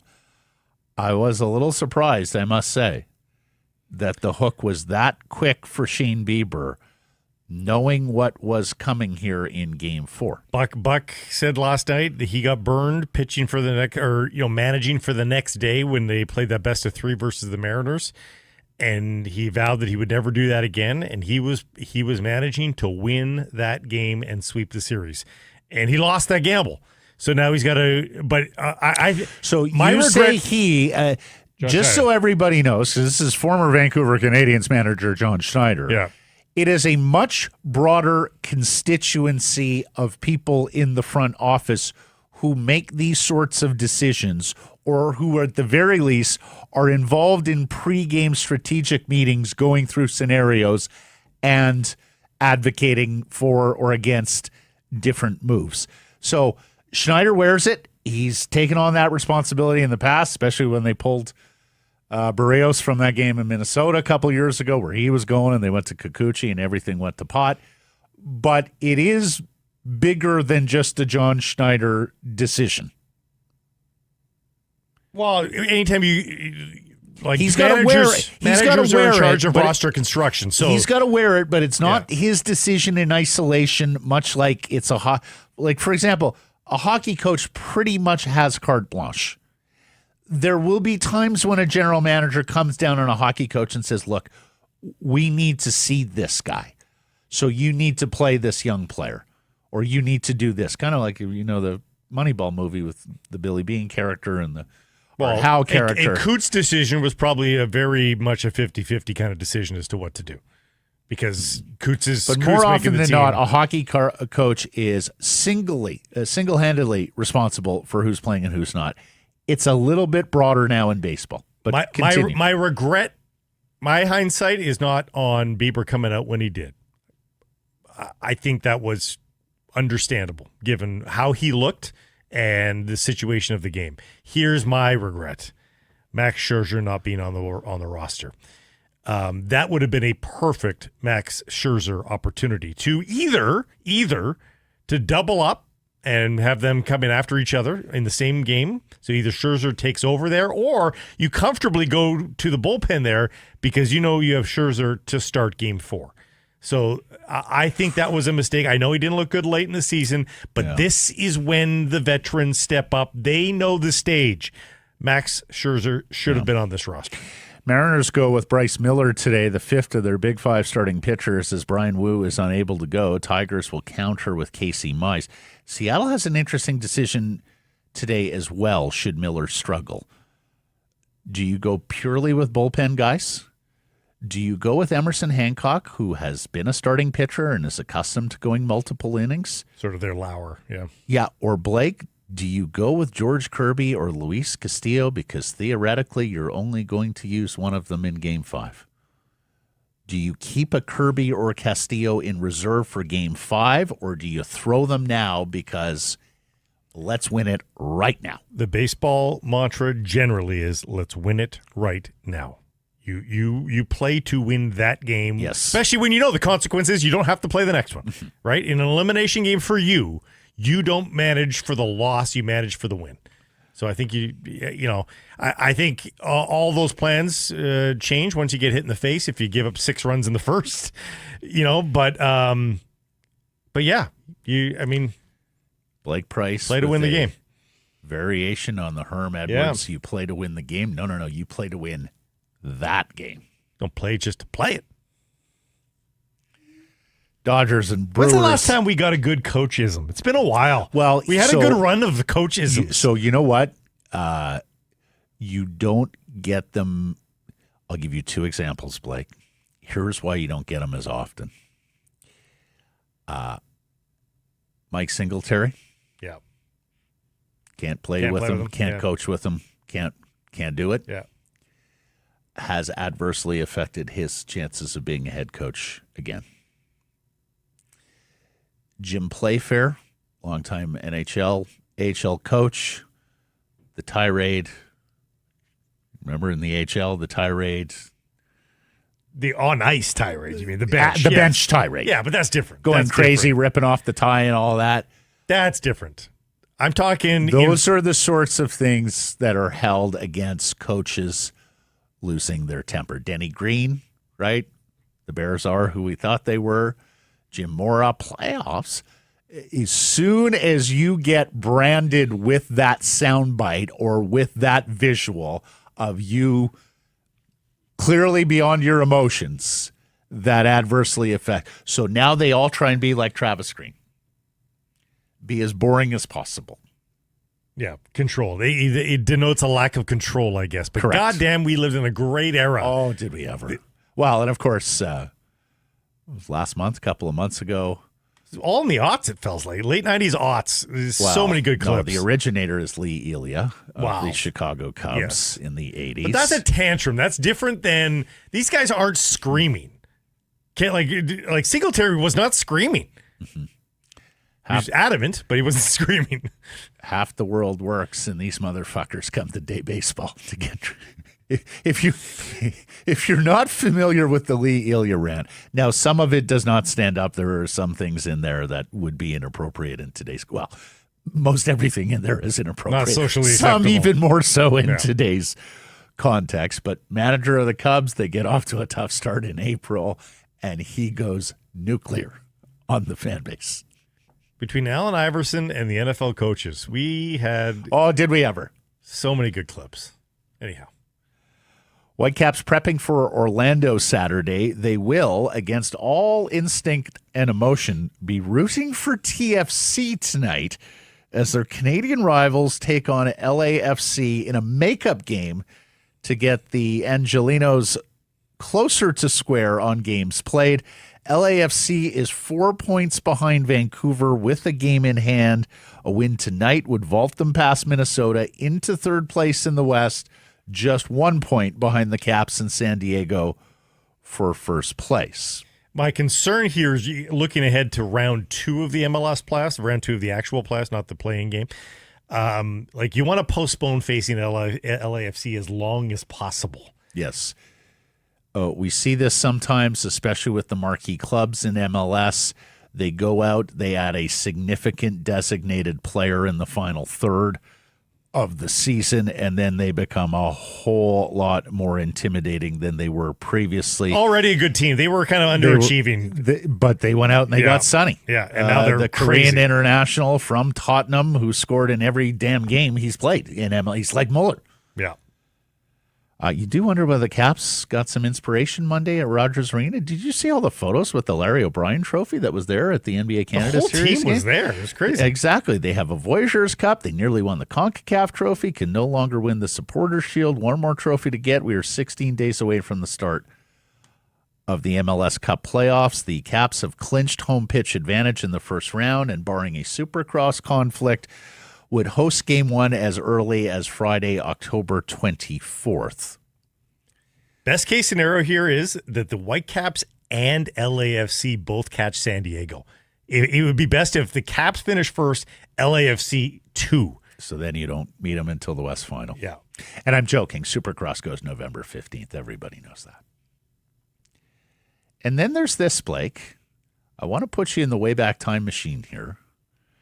MLS insider Tom Bogart reporting that Columbus Crew midfielder Darlington Nagbe is retiring after the season. He's 35. He's a four-time MLS Cup winner, 2015, 18, 2020, 2023, with three different clubs, Portland, Atlanta, Columbus, and is considered one of MLS's best ever midfielders. Should have been a Cap. Some might remember the 2011 MLS Super Draft. The Whitecaps, expansion Whitecaps, had the first pick. They selected Tex-Mex teenager Omar Salgado. They said at the time it was by choice, that they liked the upside of the 17-year-old physical specimen that was Salgado.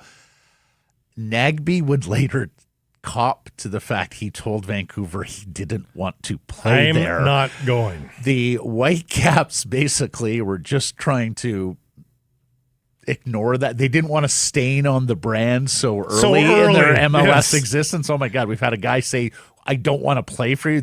They were fearing, they had Vancouver Grizzlies redux fear there of players saying no to their marketplace.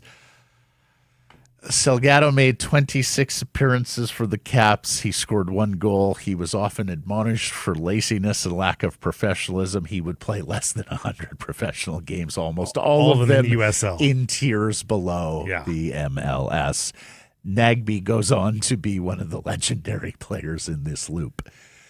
How does Whitecaps history change if Darlington Nagbe is either selected and they say, tough cookie, you have to play here, or if in fact he did want to play here? Yeah. We may have some more trophies in the case, or at the very least more wins than they had in those formative years. Yeah, life is full of examples like that. Lions on the bye, so Nathan Rourke going to be forced to watch his competition for CFL MOP. Hamilton quarterback Bo Levi Mitchell, the only guy with more passing yards and passing TDs than Rourke, home to Calgary Friday. Now, the Lions will be rooting for the Tabbies because they're in a direct competition with the Stampeders. Home to Calgary Saturday. There are games Saturday. Oh, is it Saturday? Yeah. Okay, my bad. Perhaps less so for Bo Levi Mitchell to have a standout game personally. Rourke looks like a lock to win his second CFL Most Outstanding Canadian award. The first one, of course, coming in 2022, his breakout season. Should he win the MOP and the MOC, he'd be the second straight player to win both awards after Winnipeg running back Brady Oliveira pulled off the double last season and for the first time. Rushing title in the path of James Butler, too, if he has a good finish. Keon Hatcher's got some cushion, so he should be your receiving yards leader at the end of the season. I would say that Matthew Betts also has some cushion at sacks, but this is a team now that leads or contends in several, if not all, of the major categories, Matt. And they are 9-7 and may not host a playoff game. I know. It's crazy. Been a weird year. Our friends here at the Wall Center want to remind you that you can turn game night into a game weekend. Turn that ticket into a downtown getaway with a secure some price special rate here at the Wall. Book now, 604-331-1000.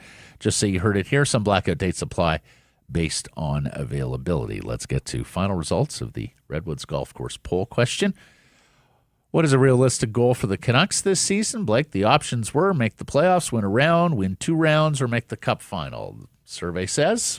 Make the playoffs. Correct. Percentage? 48. 63. Fishing guy, I'll be the optimist and say with a healthy Demko and more aggressive style of play, this is a second-round team. For sure, if they find a solid two-way center. Jay, realistic, make the playoffs. With some luck, winning 1 to 2 rounds. Daring to dream Cup final. Ron says, any Canucks fan that truly believes making the Cup final should put away their crayons so they don't poke themselves. It is a curiously big number. 6% say that's a realistic goal. That's a larger than I would have guessed number. Errors and omissions from yesterday's program. We were talking about J.J. Daigneault playing as an 18-year-old for the Vancouver Canucks. It was the 1984-85 season. I was unsure of that yesterday. Anything to self-report? Anything that caught your eye or radar? No.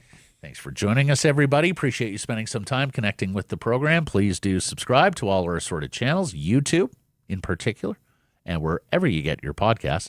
Follow on social, X, Insta, Facebook, TikTok, YouTube, Blue Sky. Live on many of those platforms, noon Pacific time weekdays. We will have a Thanksgiving show on Monday coming up. We know it's a game day for the Canucks coming off the first weekend. And, of course, please do support the community sponsors you hear us talking about. Keep it local.